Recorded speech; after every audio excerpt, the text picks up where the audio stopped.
105,8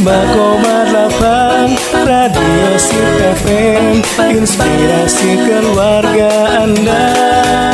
Hadir penuh dengan cinta, bahagia bersama Radio Sip FM.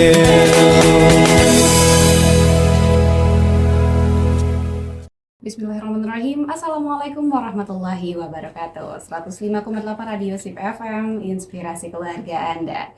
Selamat pagi keluarga Sip dimanapun Anda berada. Semoga selalu dalam keadaan sehat walafiat dan juga dalam keadaan yang tenang-tenang aja nih.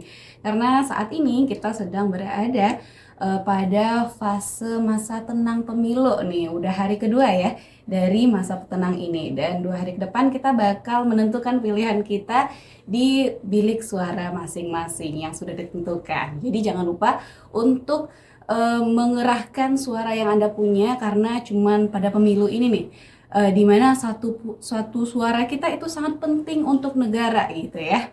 Nah keluarga Sip, hari ini seperti biasa ya, di hari Senin kita bakal ketemu lagi nih di ruang dengar Anda dalam program Beranda Perempuan, yang mana ini adalah program kerjasama antara Radio Sip FM dan juga Salimah Kota Padang, Peduli Perempuan, Anak, dan Keluarga. Dan keluarga Sip, hari ini kita bakal bahas tentang demokrasi nih, seperti yang lagi marak-maraknya sekarang ya, yaitu kita bakal bahas edukasi demokrasi sejak kapan sih?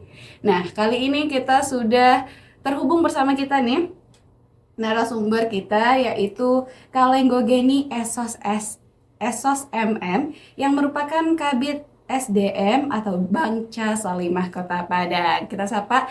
Assalamualaikum Kalenggo. Waalaikumsalam warahmatullahi wabarakatuh, Vika.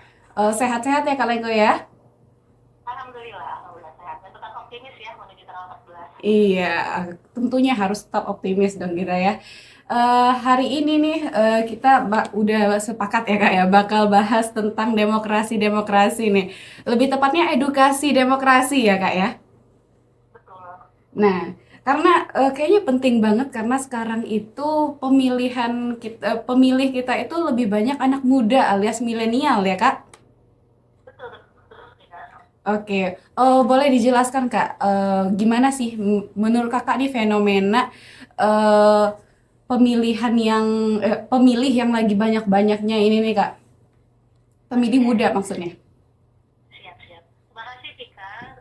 Assalamualaikum warahmatullahi wabarakatuh, keluarga Sip dimanapun berada.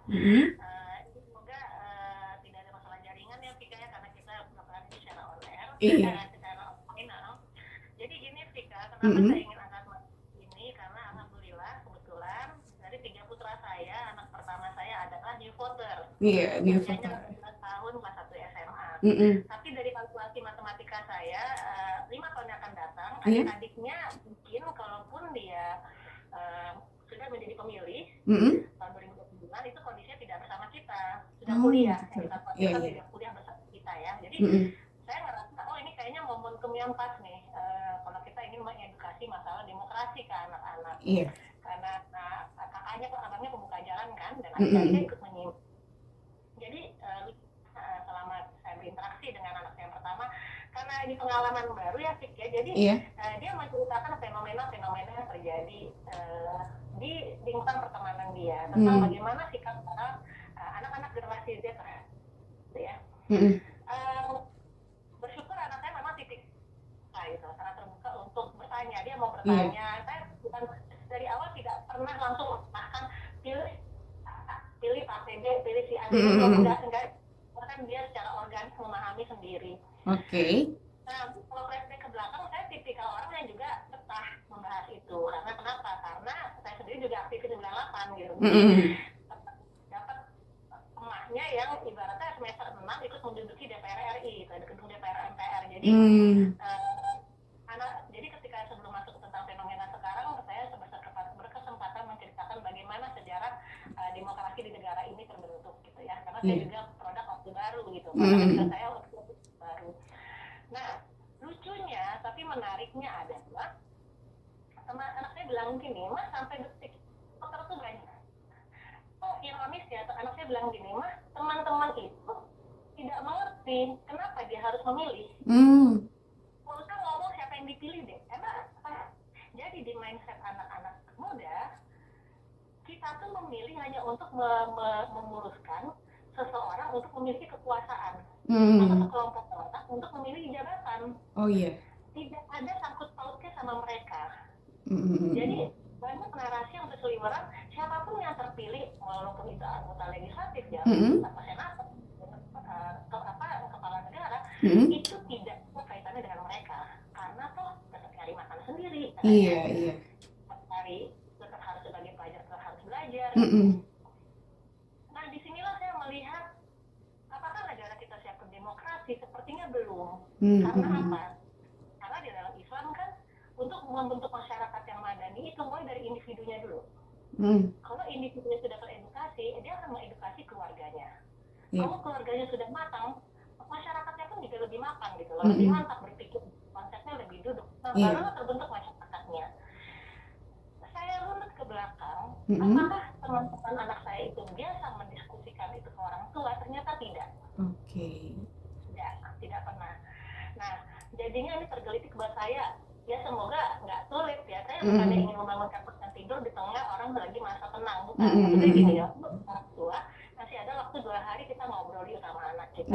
Kalau bukan dalam rangka ini, kita dalam rangka begini, kita berdemokrasi saat ini adalah kita diberi hak oleh negara untuk ikut kontribusi, di mana nanti kebijakan-kebijakan yang akan diambil oleh negara itu, produk-produk politik yang akan terjadi di negara ini adalah itu hasil orang yang kita sudah dengan sadar kita memilih gitu. Jangan kita nggak peduli, kita apatis, tapi keluar produk kita protes. Malah turun ke jalanan sampai membakar-bakar fasilitas yang ada gitu ya Kak ya. Di parlemen jalanan gitu loh. Kenapa nggak kita pergunakan sama orang untuk menyuarakan apa yang ingin kita suarakan?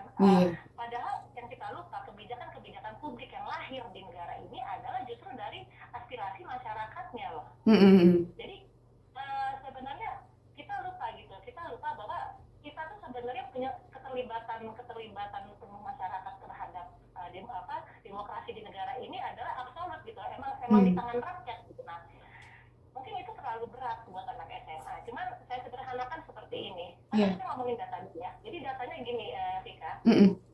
Menurut KPU untuk pemilihan sekarang itu kan 113 juta pemilih DPT-nya. Nah, itu 56,45% itu adalah kelompok milenial dan Gen Z. Bayangkan 50% lebih itu anak muda. Di mana kalau dirinci 66,8 jutanya tuh Gen Z, milenial, 66,8 jutanya milenial dan Gen Z-nya 46,8. Luar biasa kalau ada sebagian 56,45% ini yang buta politik. Bagi saya agak beresiko gitu kan. Jadi yang saya sederhanakan gini ke anak saya bilang gini, sebenarnya kita nggak usah ngambil demokrasi dari definisi-definisi para pendahulu, para politikus bukan, nggak usah, kita ngambil dari KBBI aja lah saya bilang. Sebenarnya demokrasi itu sendiri kan gagasan atau pandangan hidup yang mengutamakan kesamaan hak dan kewajiban. Bagi semua warga negara. Minimal, saya bilang ke anak saya, minimal kita memakai privilege yang diberikan negara ke kita. Karena kita ada hak di situ. Sama kayak saya eligible nih, jalur undangan. Itu juga sama seperti kasus abang yang sekarang dapat kesempatan eligible, masa mau disia-siain? Ya kan seperti itu kan, pakai haknya gitu kan. Nah, jadi ada kesalahkaprahan, mereka menganggap adalah demokrasi itu adalah satu hal yang berkaitan dengan politik, itu adalah satu politik itu pikirannya hanya bernegara aja gitu. Pikirannya politik itu sesuatu yang berkaitan dengan kekuasaan, isinya politik itu kotor, politik itu curang, politik itu adalah suatu hal yang kalau banyak loh orang yang jangan ngomongin politik lah, alergi gitu. Alergi politik jatuhnya ya Kak ya. Alergi politik. Karena satu dia cara pandangnya rumit, yang kedua cara pandangnya sempit. Jadi dua hal ini yang menyebabkan orang banyak yang apatis gitu ya Kak ya. Betul. Kan berpikirnya cuman tidak jauh dari kekuasaan gitu. Nah, padahal kalau dipikir-pikir ya, sebetulnya hal yang tanpa kita sadari itu Mm-mm. kita aplikasikan dalam kehidupan sehari-hari. Nah ini saya mau masuk ke intinya nih. Iya. Kalau kita ada yang tanya, demokrasi, emang mengedukasi demokrasi itu biar anak kita nggak apatis nih sekarang? Mm-mm. Apaan sih? Percaya nggak? Sejak anak brojol, Mm. Sudah harus dikasih ya kak ya. nggak harus karena tadi demokrasi selalu diartikan secara sempit, padahal nggak sesempit itu gitu loh. Maksudnya dari anak brojol bisa. Jadi Iya. kebetulan saya kan mengelola sekolah dengan berbasis metode Montessori. Mm-mm. Promo itu ya bisa ya, namanya sekolah Montessori Akori. Monggo kak. Simulasi pemilu di situ. Oke. Maksudnya kita nge-skill dikit. Gak apa-apa. Maria Montessori ini adalah salah satu penggiat pendidikan. Dia adalah salah satu seorang ahli di bidang pendidikan anak usia dini. Sejak tahun 46 ya, saya mengambil dari Grand Lecture tahun 1946. Dia menulis gini, ini arti Indonesianya kurang lebih ini. Demokrasi berawal sejak lahir. Anak harus diberitahu terlebih dahulu atas apa yang akan terjadi pada dirinya. Iya. Anak harus diberitahu terlebih dahulu atas apa yang terjadi pada dirinya dengan mengajak berbicara serta meminta izin untuk setiap tindakan yang akan dilakukan terhadapnya. Itu demokrasi. Kalau masih bingung kan karena itu kan terjemahan dari bahasa Inggris ya. Iya. Jadi maksudnya kayak mana sih? Kok anak mesti dikasih tahu dulu terus tidak bicara? Kok itu demokrasi menurut saya Montessori? Sederhana ini sih. Iya. Kita mau ngajak anak mandi. Dibilangin gitu ya. Kesalahan orang tua terbesar adalah jangan selalu menjadikan anak melulu objek, minta izin. Kita melulu, bunda izin ya buka bajunya ya. Buka bajunya boleh, itu demokrasi. Iya. Popoknya udah penuh nih, walaupun dia masih bayi oe-oe. Udah ganti dulu popoknya ya. Itu demokrasi. Iya. Anak punya otonomi atas dirinya. Dia nggak di bawah penguasaan yang buruk, semena-mena dari orang tua, nggak kayak gitu juga. Iya. Itu demokrasi. Jadi anak kita dibiasakan untuk apa-apa dia harus tahu dong, jangan tiba-tiba, jangan ujuk-ujuk main main paksa, main jejel gitu nggak boleh gitu. Jadi, Atau malah dipaksa-paksa gitu ya kak ya. kenapa? Atau malah dipaksa-paksa gitu sampai anaknya malah kayak padahal kebaikan dia tapi dia malah kayak orang tersiksa gitu ya kak ya. Ya, betul banget. Jadi anak adalah subjek. Iya. Ya kita harus ya. Dan kita sebagai orang tua jangan pernah pelit menyampaikan karena itu pembagian dan kita mesti kemampuan bicara dia gitu kan. Jadi boleh Bunda Sisil rambutnya izin ya, Bunda Sisil rambutnya boleh ya. Diganti dulu popoknya ya. Gitu. Jadi dia nggak semena muka main kita main tarik rambutnya, kita main buka popoknya, kita buka bajunya gitu. Seperti itu. Seperti sesederhana itu dia demokrasi sejak dini itu aja dulu. Anak kita menghargai anak terhadap diri pribadinya aja dulu. Atau yang kedua kita bisa berdemokrasi dengan anak dengan pendekatan persuasif, dengan pendekatan yang mengajak, bukan memaksa. Misal gini, ayo besok Bunda mau main sepeda ke pantai, ada yang mau ikut atau enggak? Kita ikut yuk, siapa mau ikut gitu kan? Kita kasih dia hak untuk mengutarakannya, sebenarnya dia nyaman nggak sih besok untuk pergi gitu kan? Beda kalimatnya gini, besok Bunda mau ke pantai mau naik sepeda ya, pokoknya besok bangun jam 7 pagi. Beda banget. Yang satu terdengar itu lebih mengajak gitu, yang satunya lagi terdengar lebih otoriter gitu ya kayak. Betul.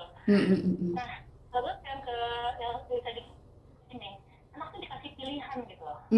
Kalau ada dua ya, kalau ada satu ya bagaimanapun nggak ada pilihan ya. Kalau ada barang sibuk memilih kan. Iya. Sederhana ini, ada pisang goreng, ada risol. Kita tahu risol itu pedas tahu, nggak cocok buat apa. Tapi alangkah baiknya tidak ujuk-ujuk ngasih anak pisang. Kita kasih tahu, Dek, ada dua makanan. Jelaskan di notis rasanya seperti apa, itu menstimulasi kemampuan perasa dia kan, kemampuan kesehatan dia. Ada dua makanan, satu pisang goreng, satu risol. Pisang goreng itu manis, tapi risolnya gurih. Nah, yang gurih ini, terus dia bilang ini, misalnya dia bilang, Ade mau risol aja. Nah, yang risol ini hati-hati ya, ada cabai di dalamnya. Bayangkan berapa banyak kita kata Mm-mm. Dia membayangkan gimana cabai itu bentuknya, rasanya Mm-mm. seperti apa gitu kan. Mm-mm. Dan adik tahu rasa cabai apa? Pedas, Bun. Iya, Mm-mm. pedas. Adik kuat pedas. Enggak deh, kalau gitu adik bisa aja. Dia punya hak untuk Mm-mm. memilih. Iya. Nah, yang terjadi di anak-anak kita sekarang adalah karena edukasi yang salah dari rumah, demokrasi Mm-mm. dimatikan. Mm-mm. Anak-anak kita tidak tahu alasan untuk memilih apa. Iya. Masih narasi lucu-lucuan, Mm-mm. tiap kali gitu loh. Mm-mm. Udah sama, karena gak dibiasakan dia untuk beralasan, Iya. gak dibiasakan untuk ngasih pendapat. Bahkan ditanya kenapa milih A, nggak tahu, lucu aja. Mm-mm. Kenapa milih SYP, soalnya SYP. Oh, Kebayang nggak? iya iya. Agak-agak ngeri gitu ya kayak. Agak-agak ngeri. Itu Mm-mm. dampak pertama. Dampak kedua, karena kita jarang diskusi dengan anak, Mm-mm. ketika orang dengan orasi yang sangat baik dianggap orang yang sangat mengosankan. Iya. Karena kita terbiasa dengan kalimat perintah yang dikit-dikit. Nanti dibilang tukang dongeng atau apa gitu ya kayak. Iya, padahal orasi itu adalah sesuatu yang zaman kemerdekaan adalah mahal. Kita nggak ada Mm-mm. TV zaman dulu, orang berbondong-bondong untuk melihat Bung Karno berorasi, Iya. terkagum-kagum, Mm-mm. radio semua disetel ketika Mm-mm. Bung Tomo juga berorasi, hilang seketika. Hilang. Cuman gara-gara kenapa? Kita pelit bicara.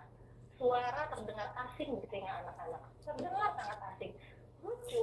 Mm. Ada anak zaman sekarang lebih tahan dengar komika ngomong jorok sejam, Mm-mm. komedi yang menghina-hina agamanya sendiri dibanding mendengar 10 menit orang menyampaikan visi misi. Iya. Agak miris sekali gitu ya kayak. Jadi, Kamu terdengar asing. uh-uh. Kata-kata itu semua terdengar asing. Kita tidak biasa berdiskusi, Mm-mm. kita tidak biasa ngobrol, Mm-mm. kita tidak biasa berbeda pendapat. Mm-mm. Ya nggak sih? Iya. Dengan anak-anak kita, maunya kita ditentukan semua. Mm-mm. Terus bagi anak-anak kita yang terpampang saat ini pelanggaran konstitusi, pelanggaran hukum, kenapa sangat apatis? Kenapa dia tidak tergerak hatinya? Karena kita juga pelaku. Iya, karena kebanyakan di kita-kita ini hal yang salah itu seperti dibiasakan, tetapi hal yang benar itu jadi kayak asing sekarang gitu ya kayak. Betul. Contoh yang nggak demokratis saja dalam keluarga, contoh ini. Mm. Anak itu kan selalu menjadi objek. Iya. Udah rahasia umum kan ketika di Lampung, Fakultas Kedokteran di Lampung meloloskan sekian anak, sekian puluh mahasiswa Mm-mm. masuk tanpa jalur resmi karena orang tuanya punya jabatan. Iya, Pertanyaannya, apakah hanya di Lampung? tentunya tidak. Kita buka fakta sekitar kita, Mm-mm. banyak kok anak-anak yang tidak ada di jalur resmi, tiba-tiba Mm-mm. muncul di SMA favorit, tiba-tiba muncul di kampus favorit. Iya. Walau bukan karena apa? Karena jalur kekuasaan kan? Mm-mm. Karena orang tua dekat dengan kekuasaan, karena orang tuanya dekat dengan orang yang bisa mengubah konstitusinya. Mm-mm. Jadi kita juga nggak paham dari sejak saya masuk SMP, masuk SMA, masuk kuliah, bahkan masuk kerja, orang tuanya yang menentukan seperti itu. Jadi ketika ada satu pelanggaran dalam proses pemilu ini, apatis itu mereka nggak paham. Iya. Karena tuh di demokratis semua orang tua yang membentuknya, Mm-mm. semua orang tua yang sudah menjadikan dia itu dari bayi Mm-mm. sampai dia masuk SMP, SMA, kuliah bahkan kerja, sudah menjadi otonominya orang tua. Mindsetnya udah terbentuk ya kayak. Betul. Mm. Jadi anak-anak itu pasif sekarang. Mm-mm. Sampai saya bilang gini, cuma ada dua karakter di kita nih, di sini kita. Mm-mm. Kalau mau preferensi politiknya seperti apa? Satu, orang yang bisa yang ibaratnya dia hidup untuk menimbun hartanya Mm-mm. demi secara setuju dan Mm-mm. membuktikan ada keterjaminan hidup buat keluarganya. Mm-mm. Dan dua adalah orang yang peduli Mm. Iya. dengan apa yang terjadi di masyarakat. Dia bicara dampak, dia diri, tapi dia memikirkan orang lain. Mm-mm. Sedangkan saya kan kita pilih aja Mm-mm. kemana arah demokrasi kedua karakter orang itu. Mm-mm. Nah jadi sebenarnya kalau kita pikir-pikir, kita yang mengkebiri demokrasi anak kita loh. Iya. Dari kecil Mm-mm. semua udah by design oleh kita orang dewasa. Dia dituntut, dia diminta, dia harus menjadi anak yang pasif, tidak punya kebebasan untuk berpikir, tidak bisa menyampaikan argumentasi, nggak punya daya nalar, nggak punya daya kritis, nggak siap dengar orang bicara yang dengan konten-konten yang mencerdaskan, itu nggak siap. Semuanya yang lucuan aja. Pasti ada aja menemukan celah untuk menyepelekan hal-hal yang sebenarnya untuk mengedukasi, tapi selalu ada celah untuk disepelekan, pasti gitu ya kayak. Betul, betul. Dan pada akhirnya kita jadi nggak konteks, jadi nggak konteks gitu loh. Misalnya pas kita mendengar ada orang mengkritik dalam rangka membangun, itu malah diserang.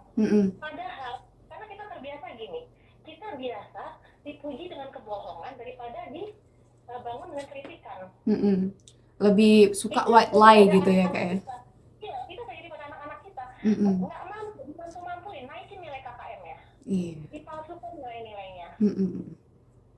Kita nggak siap bersaing, kita nggak siap gagal. Jadi harus seperti itu. Makanya kalau kita merujuk pada Rasulullah ya, kalau mau ngawalin tentang demokrasi sejak dini, Rasulullah tuh ibaratnya kena itu apa zaman kita sekarang kalau kena ulti langsung sama anak kecil.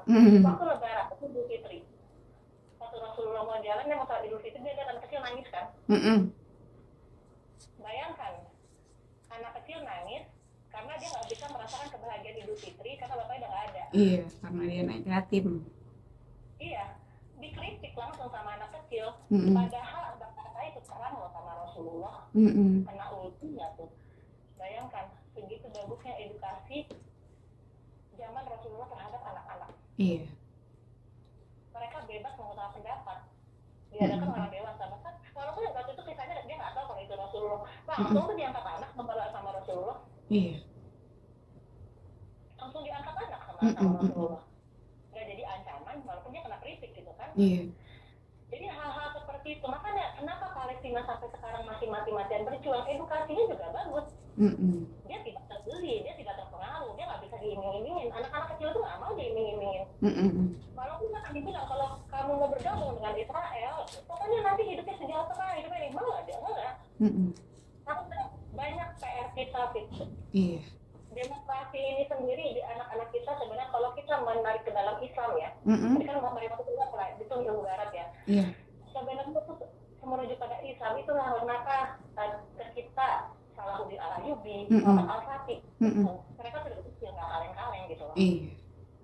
Seperti itulah orang tuanya menggembleng mereka gitu. Jadi saya merasa jadi yuk yang 2 hari ini orang tua mumpung lagi masa kampanye diskusi sama anak kita. Please hilangin narasi-narasi kayak kenapa beli ini? Saya kurang suka kalau yang casting ya. Habis ganteng, keren, wow, lucu gitu kan. Coba mulai sekarang kita bicara tentang gagasan yuk. Maksudnya karena kan kita lagi ngomong anak kecil kan, anak pemilih itu 17 tahun. 17 tahun itu udah usia yang matang gitu.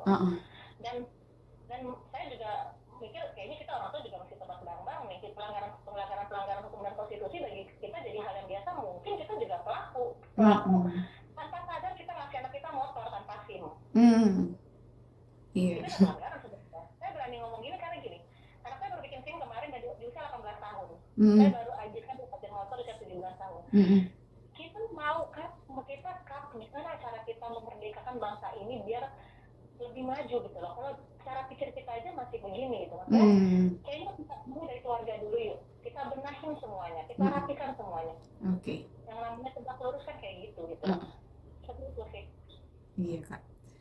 Jadi emang sebenarnya kalau misalnya kita mau menyalahkan anak-anak sekarang yang mungkin arah pemilihannya atau arah politiknya entah kemana-mana pilihannya gitu ya kayak, atau alasannya memilih itu yang mungkin kalau dipikir-pikir nggak masuk akal, itu mungkin karena kita juga gitu ya kayak yang membuat anak-anak itu nggak paham dengan demokrasi ini sebenarnya gimana gitu, yang nggak tahu sebenarnya apa gitu. Iya Kak? Ya mungkin kita kurang mengedukasi. Oke. Nah, jadi ini dia nih keluarga sip, udah dijelasin ya tadi sama Kak Lenggo bahwa sebenarnya ternyata luar biasa ya pada pemilu tahun ini yang merupakan pesta tahunan ini 5 tahunan ini merupakan banyak pemilih yang berasal dari pemilih muda gitu ya, atau mungkin yang pertama kali milih atau baru 2 kali milih gitu ya, kayak yang lebih dari 50% ini datanya, dan juga banyak di antara mereka yang nggak paham nih masalahnya dengan demokrasi ini. Nah, keluarga Sip, nanti kita bakal bahas lagi nih mengenai edukasi demokrasi ini. Jadi jangan kemana-mana, tetap di 105,8 Radio Sip FM, inspirasi keluarga Anda. 105,8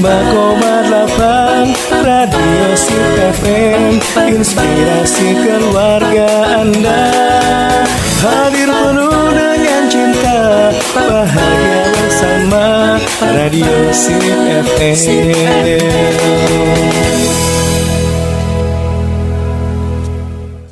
105,8 Radio Sip FM, inspirasi keluarga Anda. Nah, keluarga Sip, kita udah di segmen kedua, guys. Kalau sekarang kita segmen terakhir ya dalam program Berada Perempuan kali ini, masih bersama sahabat siar Anda, Vika Laila, dan kita masih terhubung dengan narasumber kita, yaitu Kak Lenggo Geni SSMM, yang merupakan Kabid SDM dan Bangca Salimah Kota Padang. Dan tadi di segmen sebelumnya kita udah bahas mengenai pemilih muda, pengertian dari demokrasi, dan juga sejak kapan sih sebenarnya kita mulai untuk melakukan edukasi demokrasi kepada anak-anak nih. Dan ternyata jawabannya itu adalah sangat membagongkan gitu ya. Dimulai ketika seorang anak itu udah baru brojol gitu, atau baru lahir. Dengan cara tadi itu dijelaskan ya Kak ya, apa yang terjadi pada tubuhnya gitu ya Kak ya.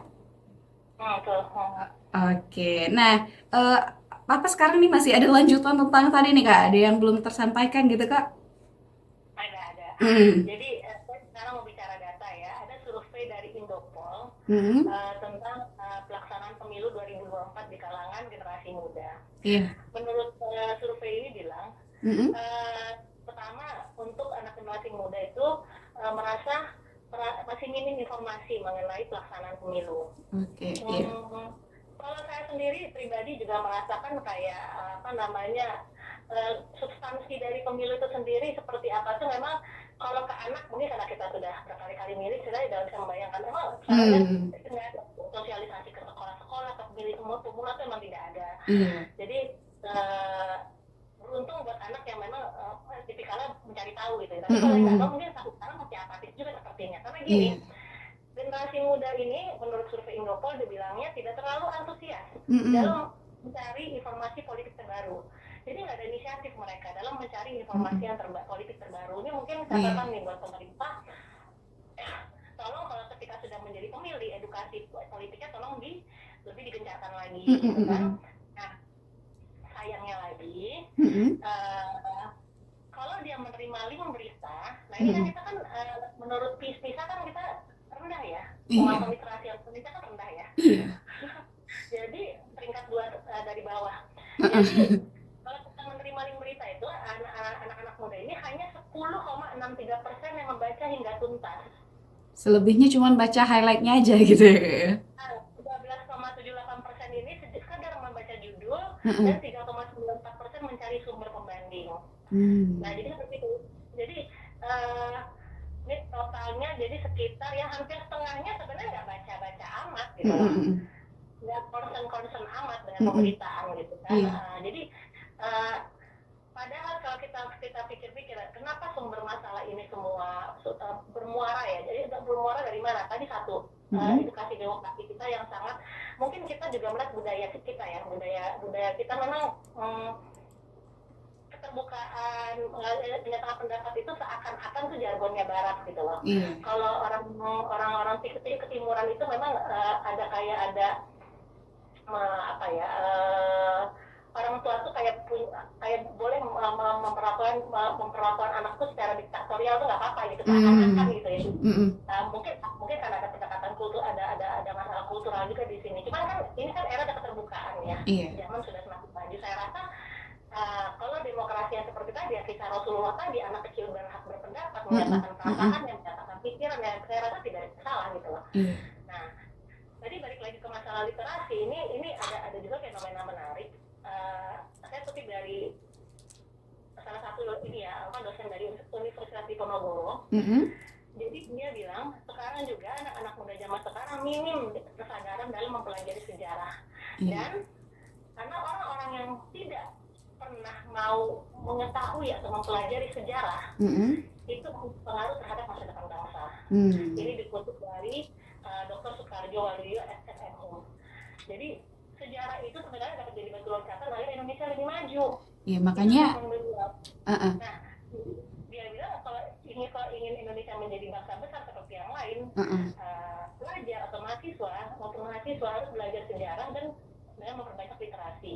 Anak muda dalam sejarah pasti bingung arah ke depannya. Nah, ini juga yang kita sangat sayangkan gitu loh. Saya kemarin nonton di salah satu channel YouTube membahas tentang Bom Bom Marcos. Silakan teman-teman cari. Bom Bom Marcos itu salah satunya adalah kenapa dia bisa maju meneruskan kediktatoran bapaknya. Bapaknya itu kan seorang diktator ya. Saya ingat banget Marcos itu, saya ingat banget tuh. Kenapa bisa mulus dia yang maju? Itu tadi. Kesalahan terbesar yang menjadi pelajaran buat orang-orang Filipina adalah orang tua lupa menyampaikan sejarah kepada anaknya tentang apa yang terjadi di negerinya. Itu anak-anaknya nggak tahu. Itu dia. Pesan moral di channel YouTube itu adalah lupanya para orang tua untuk menjadikan itu sebagai bahan diskusi atau pembicaraan di dalam pintu-pintu rumah. Nah, jadi vakum gitu. Jadi vakum sejarah ini gitu. Iya, menganggap bukan satu bagian hal yang penting untuk didiskusikan, dibicarakan gitu. Kita bahas cari-cari aja lah. Paling kalau orang tua kan nanya, ujian berapa nilainya gitu kan. Tadi sekolah belajar apa? Ya standar lah ya, udah makan atau belum gitu kan. Standar lah ya. Jadi kita kalau mau mengulik lagi apa yang terjadi di negara tetangga kita, itu bisa jadi pelajaran juga buat kita. Karena Bom Bom Marcos itu sendiri, dia menang juga karena kekuatan sosial media. Kekuatan sosial media, dia sangat menguasai sosial media. Nah, ini fenomena menarik juga di Indonesia. Ternyata sumber informasi pemilih muda terhadap pemilu adalah 59% adalah sosial media. Dan sangat rawan itu ya, kayak potongan-potongan video yang lagi bersebar-tebaran gitu ya, kayak. Iya, karena sosial media itu menarik, singkat. Kita ngomongin masalah benar atau salah ya. Singkat, menarik, simpel, gampang terkoneksi. Variatif juga gitu. Iya, lebih variatif ya, pokoknya lebih kekinian lah. Buat anak muda itu lebih nyambung. 32% TV, 6,3% media online. Media online itu berita online. Anak-anak zaman sekarang nggak kurang suka lah ya berita online ya. Terusnya 1% surat kabar. Saya juga kaget masih ada dengan surat kabar. Uci mau tahu radio berapa sih? Kita udah ngoceh-ngoceh kayak gitu karena dikit yang dengar. Kak Uci tahu berapa Kak Uci? 0,3% radio. Wow. Saya yakin anak muda ini belum tentu juga ternotis nih kita ngomong kayak gini. Tapi nanti radio, 0,3 podcast dan 0,9 lainnya. Tapi nanti kita upload di YouTube itu Kak. Kak. Jadi segitu besarnya media sosial bangsa ini, jangan kaget, influencer sangat berpengaruh. Itu terjadi di Bom Bom Marcos. Dan buat teman-teman pemilih muda, kalau kita bicara kualitas bukan kuantitas, terkadang gini, mentang-mentang algoritmanya sosial media itu merujuk pada satu influencer dengan follower banyak, jangan menjadikan itu patokan bahwa dia akan menjadi trendmaker untuk membuat paslon yang dia pilih itu akan menjadi yang terpilih. Jangan lihat kuantitas gitu loh. Nah itu silakan cek media sosial, tapi tidak jadikan itu patokan-patokan gitu. Karena kekuatan sosial media ini luar biasa. Karena gini aja, satu aja menyatakan, saya ingat kemarin kayak ada influencer beauty influencer gitulah. Dia bilang approve sama salah satu paslon gitu. Itu komennya kalau sama kakak udah di approve, saya juga ikut. Gila kan? Segitu hebatnya gitu. Kayak dia tuh menggantungkan dirinya dan hidupnya kepada satu orang influencer gitu ya kayak. Iya, makanya luar biasa gitu loh. Itu kekuatannya gitu loh. Kalau kita punya follower gitu. Padahal sebenarnya, maksudnya secepat itu berubah pikiran. heeh, Oh kalau kakak approve, ya saya ikutin juga lah gitu ya.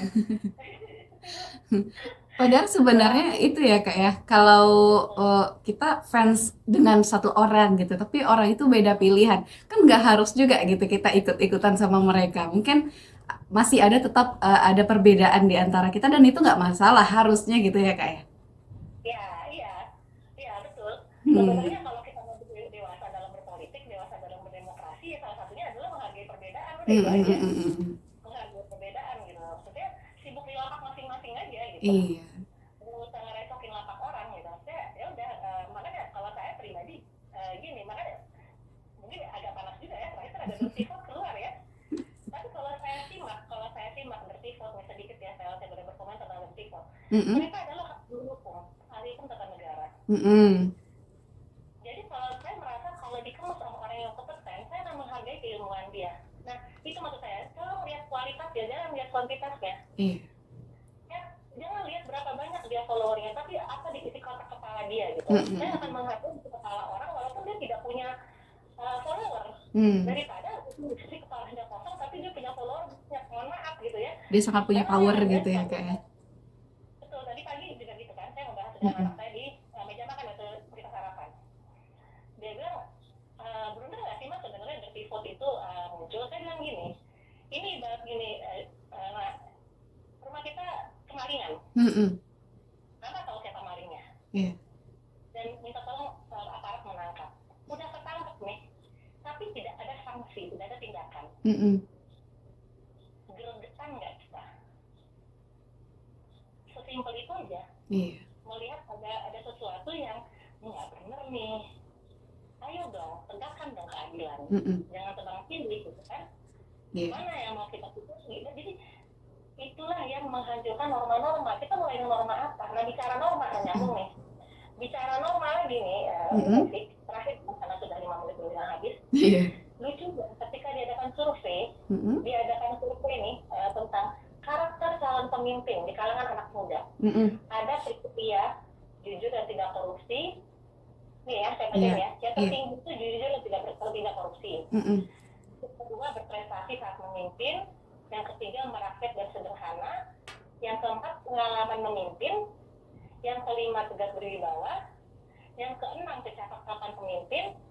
Yang ketujuh, cerdas. Tahu nggak yang kriteria terakhir? Cuma 2,15% yang penting. Apa itu? Tentang kamu. Taat beragama. Padahal harusnya kebalikan gitu Baik, ya. kan? Betul. Dan lucunya sekarang itu orang yang mungkin kalau bawa-bawa nama Tuhan gitu ya dibilang menjual-jual agama gitu. Politik identitas, Heeh. gitu ya. Nah, ini fenomena menarik. Ternyata kriteria itu kriteria nggak penting, cuma 2% Mm-mm. yang menganggap itu penting. Itu jadi prioritas terakhir. Ngeri nggak sih, Ci? Kita, Pancasila kita, sila satu ketuhanan yang Maha Esa, yang berlandaskan, saya yakin kita sepakat, apapun agamanya, pasti tidak berpihak pada keburukan dan menjunjung tinggi nilai kebaikan. Iya. Itu jadi nggak penting kan sekarang. Mau norma mana lagi sih kita pakai besok? Nah itu PR Ci. Tandanya yang itu tadi, edukasi di keluarga adalah kita berdemokrasi sambil menanamkan tauhid pada anak. Udah itu aja kesimpulannya. Oke, iya. Artinya kita artinya kita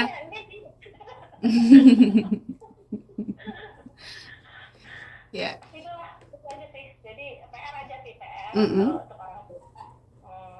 Ubah lagi gaya komunikasi ya ke anak. Perbanyak lagi literasi sejarahnya. Jangan ada yang main namanya politik, diskusi aja. Lo nggak pakai bacok-bacokan. Santai aja, berbeda pendapat sama anak nggak apa-apa.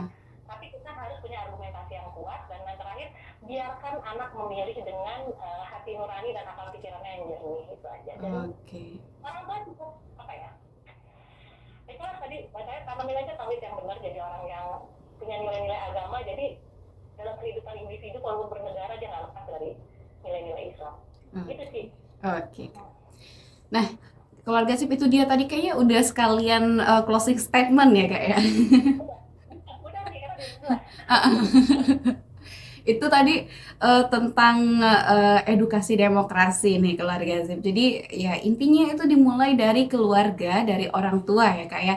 Ditetapkan, jadi orang tua itu ya harus mulailah untuk mengajak diskusi dengan anaknya, menegakkan nilai-nilai demokrasi itu sendiri di dalam rumah, tidak menjadi orang tua yang otoriter, dan jangan sampai alergi dengan hal-hal yang berbau demokrasi atau berbau dengan politik gitu, karena kita juga yang akan menikmati hasil dari politik itu sendiri ya kan?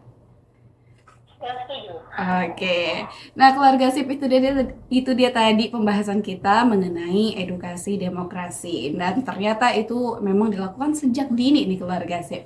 Nah, Vika mohon maaf dan juga mewakili Kak Lenggo ya yang kita teleponan ya ini ya. Mohon maaf atas kekurangannya, entah itu sinyalnya yang kurang gitu atau apapun itu ya keluarga sip. Dan keluarga sip jangan lupa untuk selalu dengerin Beranda Perempuan di hari Senin di jam 10 hingga jam 11 waktu sip.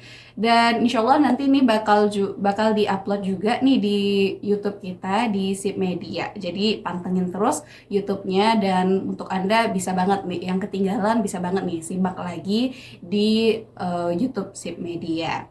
Dan keluarga Sip, Vika mohon maaf dan juga mohon pamit. Subhanakallahumma wa bihamdika asyhadu alla ilaha illa anta astaghfiruka wa atubu ilaik. Wassalamualaikum warahmatullahi wabarakatuh.